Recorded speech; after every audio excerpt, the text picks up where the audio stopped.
بسم الله الرحمن الرحيم وإن تعودوا نعمة الله لا تحصوها وإن تعودوا نعمة الله لا تحصوها صدق الله العلي العظيم. Dans ce verset du Coran, Allah subhanahu wa ta'ala, il parle de ni'ma. Et il dit وَإِن تَعُودُوا نِعْمَةَ اللَّهِ لَا تُحْصُوهَا. C'est-à-dire qu'on n'est pas capable de quantifier toutes les bénédictions, toutes les ni'mas, tous les bienfaits que Allah subhanahu wa ta'ala nous a donnés. Ce n'est pas quantifiable.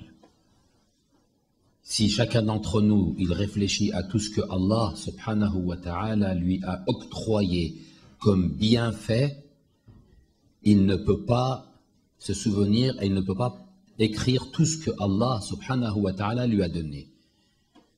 Et parmi les bénédictions et les ni'mas que Allah subhanahu wa ta'ala lui a octroyé, la grande ni'ma que nous vivons actuellement, qui est le mois de Shahr Ramadan al-Mubarak, qui est une grande bénédiction d'Allah pour tous les croyants et les croyantes, pour tous les musulmans et les musulmanes, et pour l'humanité entière. Hadih Shahr Ramadan, c'est ni'matullah, c'est un bienfait d'Allah subhanahu wa ta'ala. Le prophète alayhi salatu wassalam et l'a'imma alayhim salatu wassalam, ils vont dans ce sens-là, dans l'explication du mois de Shahr Ramadan al-Mubarak. Mais Shahr Ramadan al-Mubarak, il y a plusieurs étapes. Il y a plusieurs étapes pour comprendre Shahr Ramadan, maratib. Nous, on comprend que Shahr Ramadan al-Mubarak, la grande masse des gens, quand ils réfléchissent au mois de Shahr Ramadan, la première chose qui vient à nous, c'est de ne pas manger, c'est de ne pas boire, et c'est de ne pas consommer avec son épouse. Al-imtina' anil akal wa sharab wal jima'. C'est ce que font la masse des gens, c'est ce que font tout le monde. On pense comme ça, et dans les discussions qu'il y a, elles tournent autour de ça. On ne mange pas, on ne boit pas, on est fatigué parce qu'on ne mange pas, parce qu'on ne boit pas, etc. Mais ça, c'est pas le but de Shahr Ramadan. Le but de Shahr Ramadan al-Mubarak, comme elle dit Fatima al-Zahra alayha salam, Allah subhanahu wa ta'ala taqul al-Zahra, Allah farad Allahu siyam tathbitan lil-ikhlas. Que Allah, il a rendu le mois du jeûne du Ramadan tathbitan lil-ikhlas. Tathbitan, c'est pour insister sur l'aspect de la sincérité. Tathbitan lil-ikhlas. Pourquoi? Parce que tout ce qui est halal pour nous, en dehors de Shahr Ramadan, il devient haram pendant le jeûne. Manger, c'est halal. Pendant le jeûne, c'est haram. Boire, c'est halal. Pendant le jeûne, c'est haram. Avec ton épouse, c'est halal. Pendant le jeûne, c'est haram. Tout ce qui est halal, en dehors du jeûne, quand on fait le jeûne, c'est haram. On ne peut pas le faire. Pourquoi? Pourquoi Allah subhanahu wa ta'ala, à travers la privation de la nourriture, la privation de la boisson, la privation de approcher ton épouse, etc. Pourquoi ça devient interdit? C'est min al-muftirat. Si tu le fais, ça annule ton jeûne. Pourquoi? Parce que à travers le jeûne, il y a l'aspect de purification. Boire, manger, copuler, c'est quoi? C'est pour le corps. C'est le corps qui en a besoin. C'est pas l'âme. L'âme, elle n'a pas besoin de manger. Ruh, elle n'a pas besoin de manger. Sa nourriture, c'est autre chose. Ruh, elle n'a pas besoin de boire. Ruh, elle n'a pas besoin de copuler avec ton épouse, de faire avec ton épouse. L'âme, elle n'a pas besoin. C'est ton corps qui a besoin. À travers Shahr Ramadan al-Mubarak, Allah subhanahu wa ta'ala, à travers le jeûne, il veut que ton âme prend le pas sur ton corps. Et que tu ne sois pas rattaché simplement avec ton corps, mais avec ton âme. Et l'ikhlas, c'est le ruh. C'est pas le... Quand on réfléchit, est-ce que... C'est vrai, nous on a faim, on a soif, il fait chaud, et c'est vrai que on pense à manger, on pense à boire. Et pour nous, c'est en envie. Est-ce que dans la vie de tous les jours, nous les frères et sœurs, il nous arrive de ne pas vouloir manger, de ne pas vouloir boire, de ne pas approcher nos épouses, etc. Est-ce que nous avons des moments? Oui. Il dit, Faïd al-Kashani, dans Mahasin al-Akhlaq, al-Haqa'iq fi Mahasin al-Akhlaq, il dit, l'individu, n'importe quelle personne, il ne dit pas le croyant, n'importe quelle personne, quand il est malade, et c'est la maladie du corps, pas du cœur, n'importe quelle personne, quand il est malade, est-ce qu'il a envie de manger? Non. Est-ce qu'il a envie de boire? Non. Est-ce qu'il a envie de faire des choses qui, en dehors de sa maladie, le poussent à le faire? Impossible. Chacun d'entre nous qui avons goûté la maladie ou qui nous sommes malades, lorsque vous dites à votre épouse, ou lorsque vous vous dites à vous-même et votre épouse vous dit mange pour prendre des forces, vous dites non, j'ai pas envie de manger. J'ai pas le goût de manger. C'est quoi? Pourquoi? Parce que c'est fini. Ton corps, il veut pas, il peut pas, il supporte pas. Ar-ruh kadhalik. Pourquoi? Parce que ruh, elle a besoin d'une autre nourriture. Comme ton corps, il est malade et il veut pas manger de la nourriture parce qu'il est malade, ton âme aussi, elle peut être malade. Ton âme, elle peut être malade. Et c'est la maladie de quoi? C'est pas la maladie de la fièvre où il faut Doliprane, où il faut amoxicilline antibiotique. C'est une autre maladie. C'est la maladie de l'âme. C'est le dhunub, c'est les péchés, c'est les fautes, c'est le ma'asi. Et Allah subhanahu wa ta'ala, à travers Shahr Ramadan, parmi les multiples aspects, parce que ce n'est pas un seul aspect, il ne faut pas voir ça comme c'est cela et rien d'autre, non. Parmi les multiples aspects et bienfaits de Shahr Ramadan, il y a cet aspect-là, la nourriture de l'âme, l'aspect spirituel. C'est pour ça que Allah subhanahu wa ta'ala yaqul Rasul sallallahu alayhi wa alihi wa sallam fi riwaya, يقول الله تبارك وتعالى كل عمل بني آدم له إلا الصوم لي وأنا أجزي به. C'est le Rasul qui dit, Allah dans un hadith Qudsi dit, toutes les actions que fait Bani Adam, le fils d'Adam, lahu, c'est pour lui. Illa sawm, le salat, le hajj, zakat, le khums, tout ça, c'est pour lui. Allah il dit, illa sawmu li, parce qu'il se prive de manger, il se prive de boire, il se prive de toutes les choses pour moi. Qu'est-ce qui fait que quelqu'un, chacun d'entre nous, il peut manger en cachette chez lui ou pas? Tu peux manger. Là, on est entre nous déjà à la mosquée, pas de problème, mais à la maison, tu rentres dans une pièce, enfermé tout seul, est-ce que tu peux manger? Tu peux manger. Personne ne te voit. Mais l'ikhlas, ta sincérité avec Allah subhanahu wa ta'ala fait que tu ne vois pas. Le robinet que tu ouvres facilement devant toi, que tu peux ouvrir le nombre de fois que tu veux dans la journée, lorsque c'est Shahr Ramadan, anta sa'im, tu l'ouvres, tu fais pas le robinet. Tu peux le faire? Oui, tu peux le faire. Pourquoi tu fais pas? Allah. Tathbitan lil ikhlas. Insister sur la sincérité. Allah il dit, lahu, tout l'amal, lahu illa sawmu li wa ana ajzi bihi. Et c'est moi qui donne. C'est pour ça que riwaya taqul les sa'im, pour le jeûneur, les soum, les sa'im farhatan. Farhatan. Pour le jeûne, la personne qui jeûne, il a deux moments de joie. Farhatan. Farhatun inda iftarihi wa farhatun inda liqa'i rabbih. Farhatun inda iftarihi. Il a la première joie qu'il a, c'est quand il y a le ftor. Mais il y a et le deuxième, quand il rencontre Allah subhanahu wa ta'ala. Mais le Faïd al-Kashani, il dit farhatun inda iftarihi, pour la masse des gens, c'est quoi? Il est content quand il va manger. Mais il dit pour nous, c'est pas ça. Parce que j'ai vu les sourires. Quand on a dit farhatun inda iftarihi, on a tout de suite pensé quoi? à la nourriture. C'est vrai, moi aussi je pense à la nourriture. Je suis content. Arrive le moment, on va manger les dates, le ben, shorba, brick, etc. On est content. Alhamdulillah, c'est bien.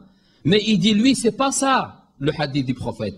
Farhatun inda iftarihi bi'annahu. Il a réussi à faire un jour parmi les 30 jours et il est reconnaissant des bienfaits que Allah subhanahu wa ta'ala lui a donnés dans ce jour-là. Dans l'idée. Inda awliya Allah. Pour ça, il dit, Sawm ala thalatha aqsam. Le jeûne, c'est 3 étapes, 3 degrés de jeûneurs. 3 catégories de jeûneurs. Le jeûne de l'awam, l'awam al-nas, le jeûne de ceux qui, la grande masse, dont j'en fais partie, c'est quoi? C'est pas manger, pas boire. Première étape, pas manger, pas boire et pas avec ton épouse. C'est la première. L'awam, c'est ça. Ma nakul, ma nashrub, ma najma. Il dit le deuxième, al-khusus. Deuxième catégorie des gens, ceux qui quoi? Ils mangent pas, ils boivent pas, mais la langue elle jeûne, les yeux ils jeûnent, les oreilles elles jeûnent, la main elle jeûne, c'est la deuxième catégorie. Deuxième catégorie. Il dit Sawm khusus al-khusus, troisième catégorie, troisième niveau, celui qui a le premier, qui a le deuxième, plus Sawm al-qalb, même tafkir, même les pensées, les mauvaises pensées. C'est pas ça. Tu peux des fois te saumes, c'est vrai, te saumes, mais combien de mauvaises pensées on a qui nous traversent l'esprit? Combien de choses qui nous traversent notre esprit et qui restent dans notre esprit? Premier, nous, c'est ouais, on mange pas, on mange pas, on boit pas, bien. On n'a pas mangé, on n'a pas bu, on n'a pas fait le muftirat, le fiqh, la jurisprudence, pas de problème. On est en règle avec la jurisprudence, c'est la masse. Deuxième niveau, degré, c'est ta langue qui jeûne. Il y a le premier, mais il y a aussi, tu rajoutes la langue, les yeux, les oreilles, la main, les attitudes. Et le troisième, c'est quoi? C'est le qalb aussi. Le jeûne du cœur aussi. C'est pour ça qu'il dit, alayhi salatu wassalam, falyakun, que ton, il dit le prophète sallallahu alayhi wa alihi, falyakun sawmuka, que ton jour de jeûne, fi mazmoun al-hadith, soit différent de ton jour que tu manges. Qu'il y ait une différence dans les autres jours de l'année par rapport au jour et au mois du Ramadan. C'est pas la même chose. Tu n'es pas le même. Tu es différent. Pendant ce mois-là, tu es différent des autres mois. Ton attitude est différente, tes propos sont différents, tes regards sont différents, ton écoute est différente, tes pensées sont différentes. Tu essayes de faire des efforts. Parce que c'est un mois qui est béni par Allah. Hudan linnas wa bayyinatin min al-huda wal furqan. Allah tabaraka wa ta'ala, il dit c'est hudan, c'est une dit ihdina sirat. Ce mois-là, c'est ce mois qui te montre la direction. C'est ta feuille de route. Tu veux savoir comment tu veux être dans les autres mois, dans les autres jours de l'année, tu as une feuille de route. Ta feuille de route, c'est Shahir Ramadan. Voilà comment tu dois être. Allah subhanahu wa ta'ala, il te montre comment tu dois être. Le prophète, il dit ça, alayhi salatu wassalam, Falyakun sawmuka, que ton jour de jeûne soit différent de ton jour de iftar. C'est pas pareil. C'est pas la même chose.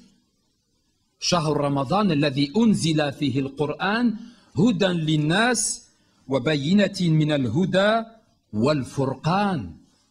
C'est une guidance, c'est une évidence dans la guidance. Mais pour qui? Pour le muhtadin. Pour celui qui veut être guidé. Celui qui ne veut pas être guidé. Tout ce que les bienfaits, comme j'ai dit au début, le ni'ma, il n'en profite pas. Même s'il jeûne, hein, il n'en profite pas. Il dit, combien de jeûneurs n'ont de récompense du jeûne que le fait de s'abstenir de manger et de boire. Il n'y a pas de thawab, il n'y a pas les bienfaits du jeûne. C'est la souffrance, mais il n'y a rien pour lui. Pourquoi? Parce qu'il ne fait pas Pour lui, c'est pas une école, c'est pas madrasa. Il rentre pas dans le mois de Shahr Ramadan pour changer. Shahr Ramadan, c'est la routine. On doit remercier Allah subhanahu wa ta'ala qui nous a prêté la vie pour qu'on, de l'année passée à cette année, que nous faisons partie des jeûneurs. Remercions Dieu, hadi ni'ma kbira. Wallah, c'est une grande ni'ma que Allah subhanahu wa ta'ala waffaqana wa waffaqakum li siyamihi. C'est pour ça dans le hadith du prophète alayhi salatu wa salam, le prophète il dit fas'alullaha rabbakum biniyatun sadiqa wa qulubin tahira an yuwaffiqakum li siyamihi wa tilawat kitabihi. Demandez à Dieu sincèrement biqalbin biniyatin sadiqa wa qalbin tahir, avec un cœur pur et une intention sincère, an yuwaffiqakum li siyamihi, que vous faites partie de ceux qui jeûnent. Malgré que vous jeûnez, vous devez demander. Parce qu'il y en a qui jeûnent, mais ils jeûnent. Mais ce n'est pas la vraie valeur du jeûne. Ce n'est pas le jeûne qui est demandé. Ce n'est pas cela. Le jeûne qui est demandé, c'est de faire des efforts sur soi. Le jeûne qui est demandé, c'est celui qui comprend la valeur de ce mois-là. Et qui agit dans ce sens-là, qui fait le bien. Qui fait le bien dans ce mois-là. Et le bien, la porte est grande ouverte pour faire le bien dans ce sens.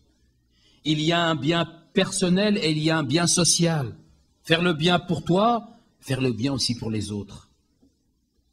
Al-khayr, il faut beaucoup faire le khayr dans ce mois. Ne soyez pas avares de faire de bonnes actions dans ce mois. Dans les autres mois de l'année et dans ce mois en particulier, faire le bien, faire des bonnes actions. في قصة عن الإنسان رأى في المنام, un homme, il s'est vu dans le rêve. هذا الإنسان رأى في المنام أنه قد مات. Il s'est vu dans le rêve qu'il mate, il est mort. شاف روحه ميت, مات. وصعد إلى السماء, et il s'est vu monter dans le ciel. وصعد إلى السماء ولما وصل كانت دهشة كبيرة وشاهد من الجمال والحدائق الرائعة والمنازل والقصور. هذا الإنسان, il s'est vu mort et il s'est vu monter au ciel et il voit au ciel la félicité des palais, des jardins magnifiques, des palais magnifiques, la béatitude il voit dans le ciel. Des choses qu'il n'a jamais vues dans la vie d'ici-bas. Et il les voit dans le ciel. فَسَأَلَ عَنْ أَصْحَابِهَا. Et il demande, mais à qui appartient-il ces palais, ces jardins, ces maisons? C'est qui ces gens-là? Qui sont-ils, ces personnes? Qui sont les propriétaires de ces lieux? فَسَأَلَ عَنْ أَصْحَابِهَا فَأَجَبُوهُ. On lui a répondu, أحد من الملائكة, un des anges parmi les gens qui lui a répondu, هذه المنازل والقصور, ces maisons et ces palais appartiennent à ceux qui nous donnent de quoi construire. Comment construire? Il dit هذه المنازل والقصور لأصحابها الذين للصاعدين من الأرض. الصاعدين من الأرض, c'est ce qui monte au ciel. Qu'est-ce qui monte au ciel? الأعمال الصالحة. الأعمال الصالحة. Alors qu'est-ce qu'il demande de monsieur? Il demande de voir sa maison. Il demande de voir où se trouve son palais, où se trouve ma maison. Et il demande à l'ange de l'emmener voir son palais et sa maison s'il en a une. Et l'ange, il l'emmène. Mais l'ange, il l'emmène pas en haut, il l'emmène un peu plus bas. Il l'emmène dans quoi? C'est pas une maison. C'est une ruine. Le toit, là, comme il est tordu, les murs tordus, il n'y a pas de niveau. Ouais, l'eau. Zaf, il s'est énervé. Il dit à l'ange, c'est quoi? C'est pas ma maison, ça. Il dit, moi, je veux, tu m'emmènes voir ma vraie, véritable maison. L'ange lui dit, non, ça, c'est ta maison. Il dit, comment c'est ta maison? Il lui dit, c'est tout ce que tu nous as donné à construire. C'est tout ce que tu as donné à construire.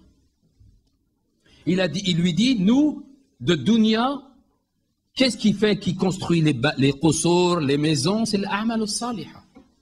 N'oubliez pas le hadith du prophète Mohammed sallallahu alayhi wa alihi wa sallam, fi hadith yaqul, man qala subhanallah gharasa Allahu lahu shajara fil jannah.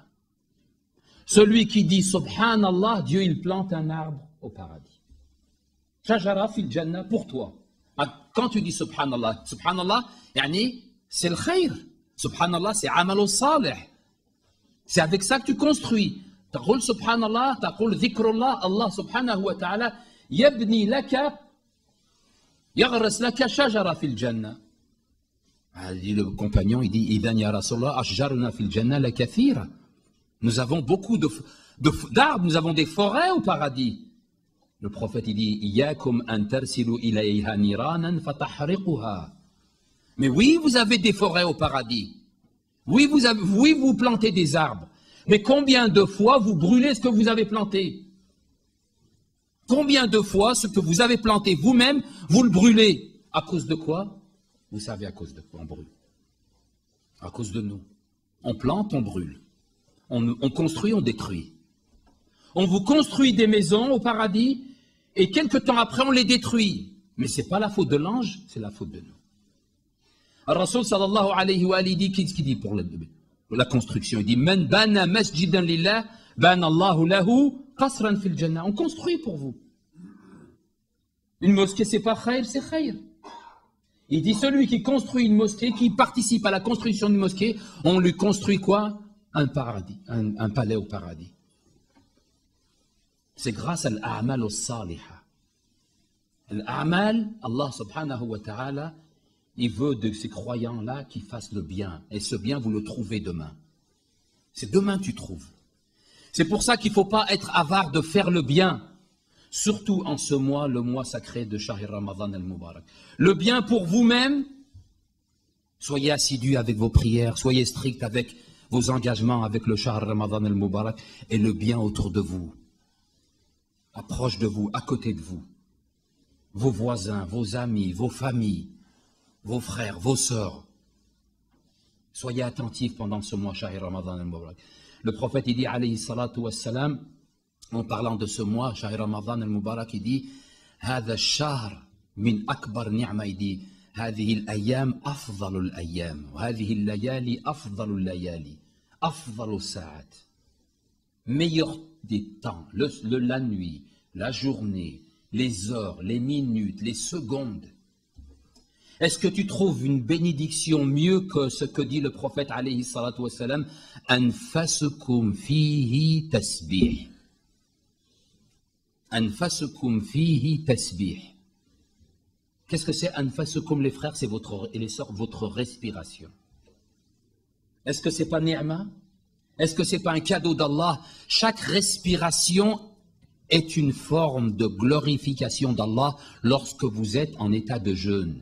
Lorsque tsum, anfasukum, tanafus. Mieux que ça, il dit nawmukum fihi ibada. Nawmukum fihi ibada. Ton sommeil lorsque tu dors, et c'est pas le sommeil de la nuit, c'est la qayloula. Il dit l'imam al-Kadhim alayhi salam, il parle dans une riwaya, l'imam al-Kadhim alayhi salam, il parle de l'qayloula. Il parle de lorsque celui qui se repose la journée parce qu'il est fatigué en état de jeûne. هذا العمل عبادة, il dit. نومكم عبادة. Mais le prophète, il dit, il met une condition. Il met une condition pour que نوم الصائم يكن في عبادة. Il y a une condition. Il dit, les riwaya تقول نوم الصائم في عبادة ما لم يغتب مسلما.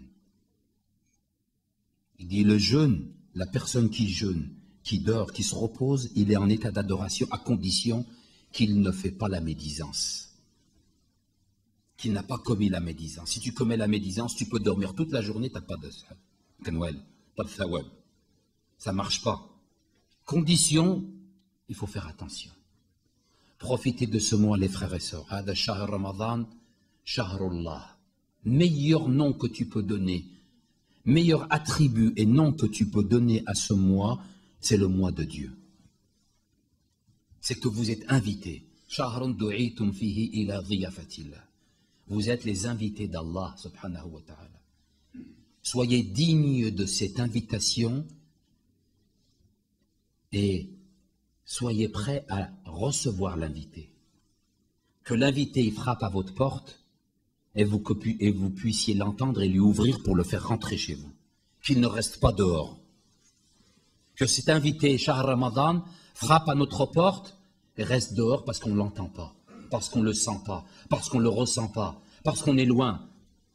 Parce que simplement, nous sommes obnubilés simplement où nous avons quoi? Pour nous, c'est pas manger, pas boire, non. Shahr Ramadan, c'est Eid al-Awliya. Le mois du Ramadan, c'est quoi? C'est l'Eid. Pour nous, l'Eid, c'est le 30, la fin.